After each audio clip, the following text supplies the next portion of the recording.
Hello friends, स्वागत है आपका हमारे YouTube channel GK with me में।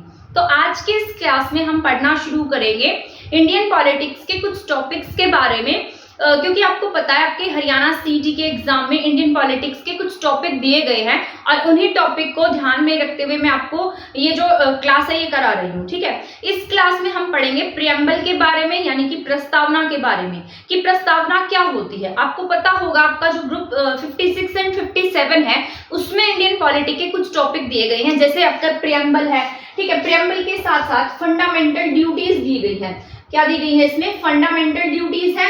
एंड देन फंडामेंटल ड्यूटीज के साथ साथ इसमें फंडामेंटल राइट्स हैं, यानी कि मौलिक कर्तव्य और मौलिक अधिकार। तो ये तीन टॉपिक हैं जो आपके ग्रुप 56 में है, शायद आप देख लेना एक बार। 56 और 57 दोनों में ही आपके इंडियन पॉलिटिक्स के टॉपिक है। एक जो दूसरे ग्रुप में आपके जो आपका सीजीएल वाला ग्रुप रहेगा, जो आपका ग्रेजुएशन लेवल का है, उसमें आपके कैग वगैरह से, फाइनेंस कमीशन वगैरह से पूछा जाएगा, तो वो भी मैं आपको करा दूंगी। ठीक है, आज की क्लास का जो हमारा मेन मोटिव है वो है हमारा प्रियम्बल को पढ़ना, क्योंकि ऐसा नहीं होगा कि आप अगर ग्रेजुएट लेवल वाला एग्जाम दे रहे हैं तो CHSL वाला नहीं देंगे, जो सेकेंडरी लेवल वाला वो नहीं देंगे। तो दोनों ही एग्जाम दे रहे होंगे आप, तो दोनों ही एग्जाम्स के पॉइंट ऑफ व्यू से आप इन्हें पढ़ सकते हैं। ठीक है, तो यहाँ पर लिखा है प्रियम्बल, यानी कि प्रस्तावना। आज की हमारी क्लास का मेन टॉपिक है प्रस्तावना को पढ़ना कि आखिर ये प्रस्तावना है क्या, और इसमें ये हमारे टॉपिक में क्यों इंक्लूड की गई, हमारा इसको पढ़ना जरूरी क्यों है, इसमें कौन से ऐसे पॉइंट है, ये तो बस ऐसे लिखा गया है, क्या हमें इस सारे को रटना है, या इसमें कौन से मेन इंपॉर्टेंट पॉइंट्स है जिन्हें हमें पढ़ लेना है, जो हमारे एग्जाम के पॉइंट ऑफ व्यू से जरूरी हो सकते हैं। आपको पता होगा कि जो प्रस्तावना है इसे ही हम उद्देशिका के नाम से भी जानते हैं। ये प्रस्तुत की गई थी जवाहरलाल नेहरू जी के द्वारा। JN नेहरू ने इन्हें प्रस्तुत किया था। कब प्रस्तुत किया था? ये 13 दिसंबर 1946 को इसे संविधान सभा में सबके सामने प्रस्तुत किया गया था, यानी कि संविधान सभा में जितने भी मेंबर्स थे उन सबके सामने इसका प्रस्ताव लाया गया था। तो सबसे पहली बार इसका प्रस्ताव कब लाया गया? 13 दिसंबर 1946 को इसका प्रस्ताव लाया गया, पर बाद में आगे जाकर ये पूरी रूप से जो मतलब इसको स्वीकार कब किया गया है, तो इसे स्वीकार किया गया 1947 में। ठीक है, अगले साल इसे स्वीकार किया गया। और इसको इस उद्देशिका का मतलब क्या है, यानी कि इसमें कुछ ना कुछ बातें लिखी गई हैं जो ये संविधान में लिखने वाले हैं, संविधान को फॉलो करने वाले हैं। जिस तरीके से हम कोई भी बुक पढ़ते हैं, तो बुक पढ़ने से पहले हमारे पास इस तरीके से फर्स्ट एक पेज होता है कि मैं इस तरीके से ये बुक इसको समर्पित करता हूँ, ये करता हूँ, तो ये सारी बातें लिखी होती हैं। उसी तरीके से संविधान भी क्या है, हमारी एक किताब है, और उस किताब के जो पहला पेज है ना, ये इस तरीके का ये पहला पेज क्या है, हमारा उद्देशिका है, यानी कि प्रस्तावना है। इसे ही हम कहते हैं उद्देशिका, इसे ही हम बोलते हैं प्रस्तावना, और इंग्लिश में यही आपकी प्रेम्बल होती है। तो ये सारी बातें आपको याद रखनी है। ठीक है, अब आपसे पूछा जाए कि जो प्रस्तावना है क्या वो हमारे संविधान का पार्ट है, तो इसका आंसर यस होगा, क्योंकि पहले जब बेरूबारी विवाद हुआ था, ठीक है, चंपकन बम्बई विवाद हुआ था, तो उसमें सुप्रीम कोर्ट ने कहा था कि जो ये प्रस्तावना है ये आपके संविधान का पार्ट नहीं है।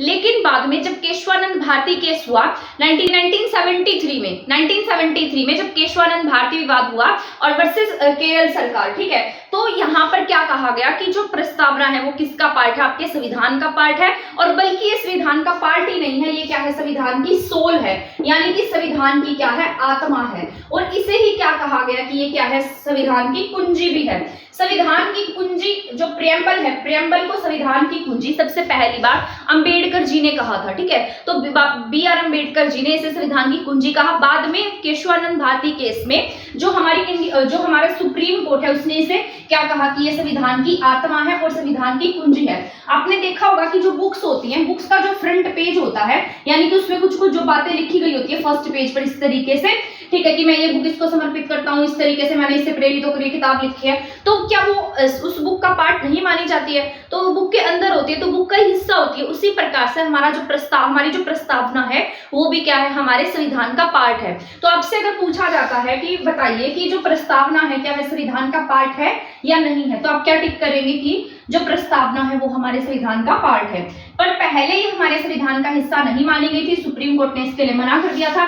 लेकिन सुप्रीम कोर्ट के पास ये राइट है कि वो अपने डिसीजन को बदल सकती है। ठीक है, चाहे तो अपने डिसीजन चेंज कर सकती है। ठीक है, ये राइट दिया गया है कि वो क्या कर सकती है, अपने इनके जो भी जिस तरीके से इनके जो डिसीजन होते हैं उन्हें चेंज कर सकती है, समय के अकॉर्डिंग उन्हें बदल सकती है। तो इसी प्रकार से पहले बेरूबारी विवाद 1960 में सुप्रीम कोर्ट ने इसे मना कर दिया था कि प्रस्तावना का हिस्सा नहीं है, और इसमें से क्या कहा गया कि प्रस्तावना का हिस्सा है। ठीक है, ये हम यूपीएससी में बहुत डिटेल से पढ़ते हैं इन्हें कि जो केशवानंद भारती केस है, इसके तहत इन्होंने ऐसा क्यों कहा कि इसको कैसे चेंज कर दिया और इसके पीछे क्या मोटिव था, मतलब इस तरीके की बातें वहां पढ़ी जाती है, वहां मेंस में लिखना होता है, तो इसीलिए वहां पर पूरा का पूरा एक्सप्लेनेशन के तरीके से हमें सिखाया जाता है। बट यहाँ पर आपके एग्जाम के पॉइंट ऑफ व्यू से बस यही बातें जरूरी है कि केशवानंद भारती केस 1973 में इसे क्या कहा गया कि इसका पार्ट है, और बेरूबारी विवाद 1960 में इसे मना कर दिया गया। ठीक है, तो ये बातें आपके एग्जाम के पॉइंट ऑफ व्यू से बस आपको इतनी ही पढ़नी जरूरी है। अब मैं आपको बता देती हूँ कि हमने जो प्रस्तावना है ये कहाँ से ली है, तो यहाँ पर लिख लेती हूँ, आप नोट कर लेना किसी न किसी अपनी नोटबुक में इन बातों को, कि जो ये सर्कल आना ही आना इसके ऊपर में, क्योंकि इंपॉर्टेंट है। तो जो प्रस्तावना है वो हमने अमेरिका के संविधान से ली है, ये बात इंपॉर्टेंट है, याद रखनी है। कहां से ली है? अमेरिका के संविधान से ली है। ठीक है, ये कहां से ली गई है? अमेरिका के संविधान से ली, लेकिन इसकी जो भाषा है, ये जो लिखा गया है, जो इसका तरीका है लिखने का, इसकी जो लैंग्वेज है, टाइप है, वो हमने ऑस्ट्रेलिया से लिया है। तो ये बात आपको याद रख लेनी है, कहां से लिया है? ये ऑस्ट्रेलिया से लिया गया है। तो ये सारी बातें आप लिख लेना, मैंने यहाँ पर लिखी नहीं है, मैंने यहाँ पर सिर्फ और सिर्फ प्रस्तावना लिखी है, और इसको भी एक्सप्लेन करूंगी तो आपको बहुत सारी बातें सीखने को मिलेंगी कि इस छोटी सी प्रस्तावना में कितनी बातें लिखी गई हैं। ठीक है, तो आपको याद रखना है कि इसकी ये कहां से ली है? अमेरिका से ली है। इसकी भाषा कहां से ली गई है? ऑस्ट्रेलिया से। ठीक है, केशवानंद भारती केस के बाद में हमने इसे क्या माना? हमारे संविधान का भाग माना है, और इसको भाग ही नहीं माना, इसे हमारे संविधान की कुंजी कहा गया है। कुंजी के साथ साथ ये हमारे संविधान की आत्मा है। तो ये सारे के सारे पॉइंट्स लिख लेना आप अच्छे से। ठीक है, केशवानंद भारती केस लिख लेना, बेरूबारी विवाद कब हुआ था ये लिख लेना। ठीक है, अब हम यहाँ पर इसको इरेज कर देती हूँ मैं, आपने लिख ही लिया होगा इसको। ठीक है, अगर नहीं लिखा है तो वीडियो को बैक करके देखकर लिख लेना। ठीक है, और अगर आपको इसका पीडीएफ चाहिए जो मैंने मेन पॉइंट्स नोट डाउन किए थे, तो आप हमारा टेलीग्राम चैनल भी ज्वाइन कर सकते हैं, वहां पर भी आपको ये सारे पीडीएफ मिल जाएंगे। ठीक है, अगर आपको ईवीएस के नोट्स चाहिए तो वो भी हमारे टेलीग्राम चैनल पर है। डिजास्टर मैनेजमेंट भी मैं वहां पर आपको करा रही हूँ, तो वो भी आपको हमारे टेलीग्राम चैनल पर मिल जाएंगे। ठीक है, तो आप हमारा टेलीग्राम चैनल भी ज्वाइन कर सकते हैं, लिंक आपको हमारे कमेंट सेक्शन में मिल जाएगा। और वीडियो को लाइक करना मत भूलिएगा, क्योंकि बहुत मेहनत से बनाती हूँ और आप लाइक करने में भी इतनी कंजूसी कर देते हैं। ठीक है, तो यहाँ पर क्या है? प्रस्तावना। तो सबसे पहले हम इसे एक बार रीड आउट कर लेते हैं कि प्रस्तावना क्या है, इसमें क्या क्या लिखा गया है। सबसे पहले लिखा है हम भारत के लोग।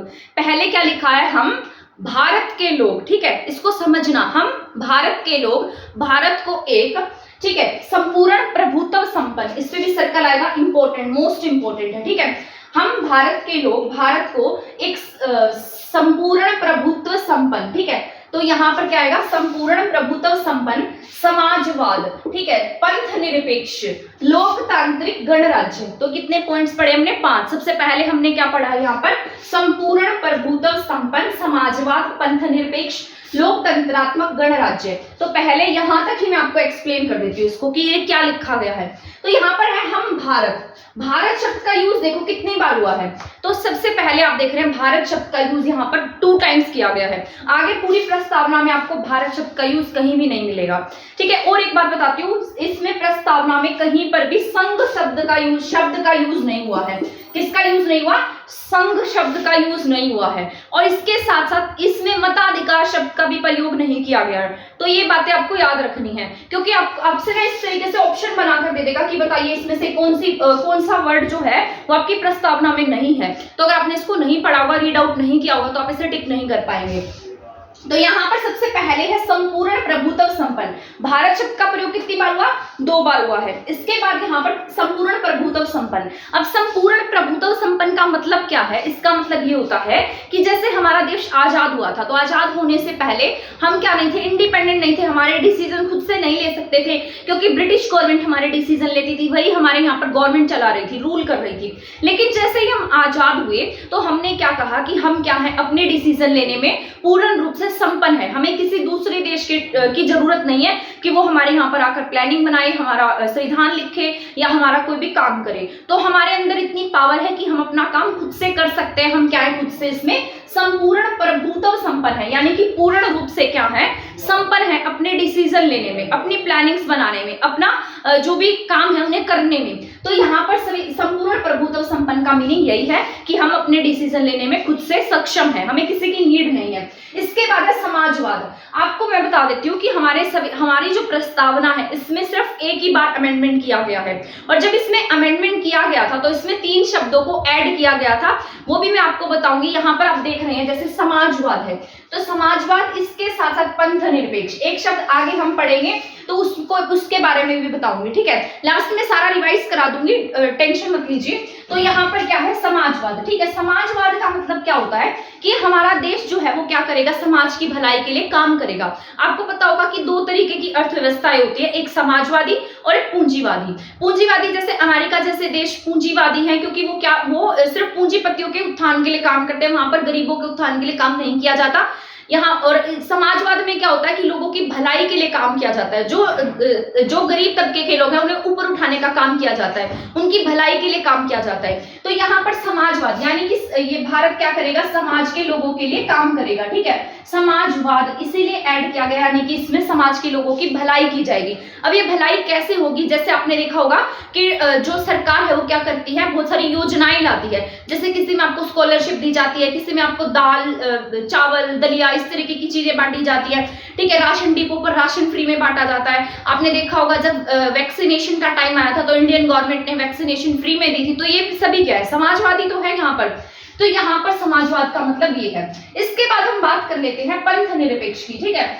पर एक बात याद रखना कि हमारी जो अर्थव्यवस्था है, अर्थव्यवस्था जो है हमारी वो क्या नहीं है, अर्थव्यवस्था हमारी समाजवादी नहीं है, हमारी अर्थव्यवस्था मिश्रित है।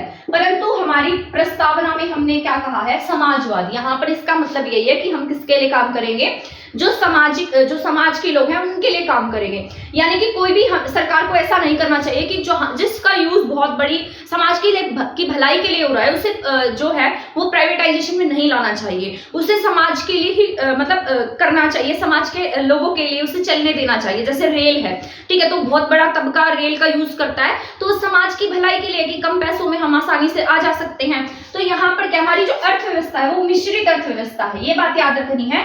अर्थव्यवस्था मिश्रित है, लेकिन हमारी प्रस्तावना में समाजवादी शब्द का यूज किया गया और ऐसा कहा गया है कि जो देश है वो समाज के लिए काम करेगा। इसके बाद है पंथ निरपेक्ष। अब पंथ निरपेक्ष का मतलब क्या होता है, पंथ निरपेक्ष का मतलब ये है कि हमारे देश का कोई भी पंथ नहीं है।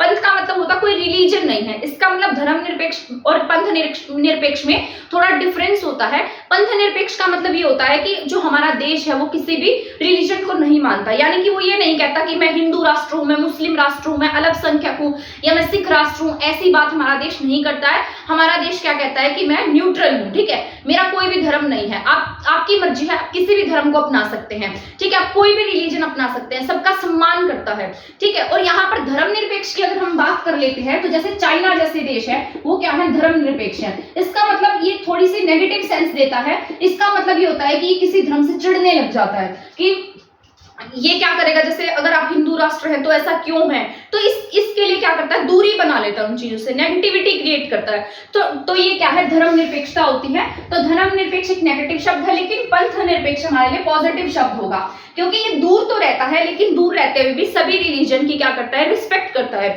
तो हमारा देश पंथ निरपेक्ष है, ठीक है। तो 3 बातें मैंने आपको समझा दी हैं, आपको समझ में आ गई होंगी। इसके बाद हम 4th पॉइंट पर आ जाते हैं, लोकतंत्रात्मक। लोकतंत्रात्मक का आपको सभी को पता है कि हमारा देश क्या है, डेमोक्रेसी को फॉलो करता है। यानी कि हमारे देश में सभी लोगों को वोटिंग राइट है, बोलने का अधिकार है, आजादी है, कहीं भी आने जाने का अधिकार है। यहाँ पर क्या है, लोकतंत्रात्मक है, यानी कि क्या है, डेमोक्रेटिक है। इसके बाद गणराज्य। अब गणराज्य कैसे होगा, आपने देखा होगा कि आपका जो यहाँ पर सबसे बड़ा पद है, जो राष्ट्रपति जी का पद है, वो कैसा है, वो कैसा है, यहाँ पर पैतृक नहीं है। पैतृक नहीं है तो हमारा देश कैसा है, गणराज्य है। गणराज्य का मतलब ही यही होता है कि यहाँ पर जो सबसे बड़ी पोस्ट है वो कैसी नहीं है, पैतृक नहीं है, ठीक है। यानी कि राष्ट्रपति का बेटा ही राष्ट्रपति नहीं बनता पड़ता है। और ऐसा भी नहीं है कि एक बार जो राष्ट्रपति बन जाएगा उसे हम बार बार अपने आप ही वो राष्ट्रपति बनता रहेगा जब तक कि उसकी डेथ नहीं हो जाती है, ऐसा नहीं होगा। इसके लिए क्या होगा, इलेक्शन होगा। आपके देश में कोई राष्ट्रपति दोबारा राष्ट्रपति निर्वाचित हो सकता है, लेकिन उसके लिए उसे इलेक्शन के प्रोसेस से गुजरना पड़ता है।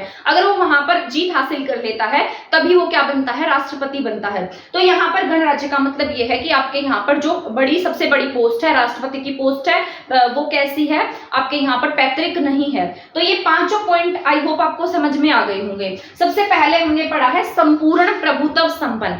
हम भारत के लोग भारत को एक संपूर्ण प्रभुत्व संपन्न समाजवाद, पंथनिरपेक्ष, लोकतंत्रात्मक गणराज्य, ठीक है। ये दो शब्द हमने ऊपर वाले में दो शब्द हमने किससे ऐड किए हैं, ये हमने अमेंडमेंट से ऐड किए। इसके लिए 42 अमेंडमेंट किया गया था और 1976 में ये अमेंडमेंट हुआ है। तो आपको ये बात याद रखनी है, कब हुआ है ये अमेंडमेंट, 1976 में 42 अमेंडमेंट, इंदिरा गांधी के समय में ये अमेंडमेंट किया गया था। इसके बाद यहाँ पर बनाने के लिए तथा उसके समस्त नागरिकों को 3 तरीके के न्याय की बात करता है, सामाजिक न्याय, आर्थिक न्याय और राजनीतिक न्याय, ठीक है। तो इसका मतलब क्या है, सारा, इससे याद रख लेना क्या करता है, सारा, ठीक है। तो कैसे न्याय की बात करता है, सारा। ऐसा तो नहीं होगा कि आपको पूरी प्रस्तावना दे दी जाएगी, आपको लिखने के लिए कहा जाएगा कि बताओ अपनी प्रस्तावना पूरी तरीके से लिखो, ऐसा नहीं होगा। आपको बस इसको रीड आउट करना है और इसमें जो मेन पॉइंट्स है ना वो फाइंड आउट करके उसके मतलब शॉर्ट नोट्स बना लेना, या तो ये सारे शब्द जो मैं आपको बता रही हूँ बस वही लिख लेना, इनमें से एग्जाम में पूछ लिया जाएगा। तो यहाँ पर क्या आएगा, सामाजिक, आर्थिक और राजनीतिक न्याय देने की बात करता है। अब आपसे पूछ लिया जाए कि आपकी प्रस्तावना में कौन से न्याय देने की बात नहीं कही गई है, तो यहाँ पर 3 तरीके के न्याय देने की बात की गई है, जिसमें सामाजिक, आर्थिक और राजनीतिक न्याय की बात है।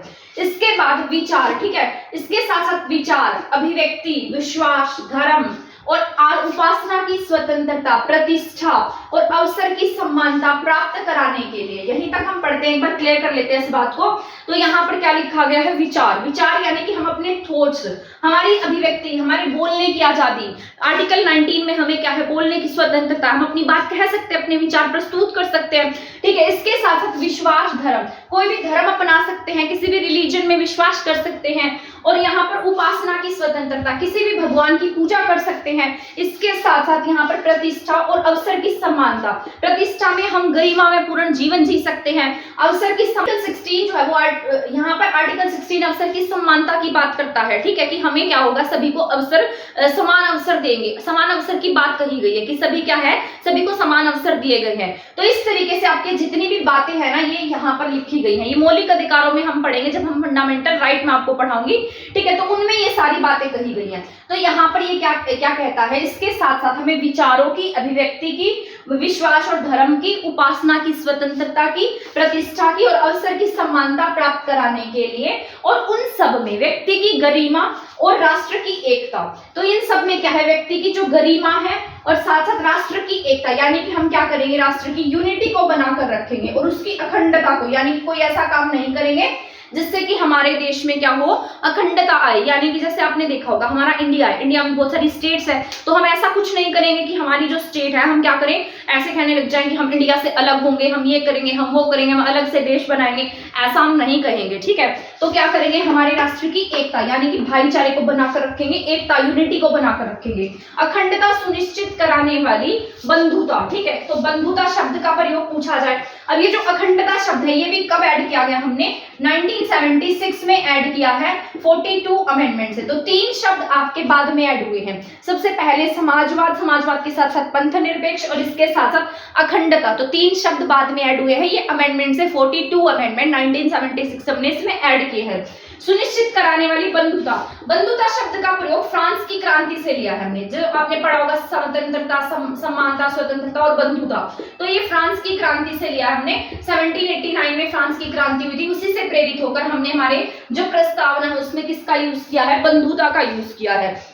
बढ़ाने के लिए दृढ़ संकल्प होकर अपनी इस संविधान सभा में, ये सभी कहाँ बैठे थे, संविधान सभा में बैठे थे। और अपनी का मतलब क्या है, हम सभी लोगों की जो ये हमारी संविधान सभा है उसमें, ठीक है। आज तारीख 26 नवंबर 1949, तो कब की बात करता है, 26 नवंबर 1949। इस दिन इन्होंने 26 नवंबर 1949 को जब प्रस्तावना पास की थी, तो इसमें इन्होंने, क्योंकि आपको पता है आपका संविधान 1950 में लागू हुआ है और उसमें आर्टिकल्स भी 1950 में लागू हुए हैं, बट इस दिन इन्होंने 15+1 आर्टिकल जो है वो क्या कर दिए थे, लागू कर दिए थे इस दिन। ठीक है, ये जो एक वाला था इसमें ये सारे 15 आर्टिकल लिखे गए थे, तो ये सारे के सारे आर्टिकल्स इन्होंने इस दिन लागू कर दिए। इसको एतद द्वारा संविधान को अंगीकृत करते हैं। अंगीकृत का मतलब क्या होता है कि अडॉप्ट करते हैं, यानी कि ठीक है, तो इसको क्या किया इन्होंने यहाँ पर अडॉप्ट किया है। तो संविधान को क्या किया, अंगीकृत किया।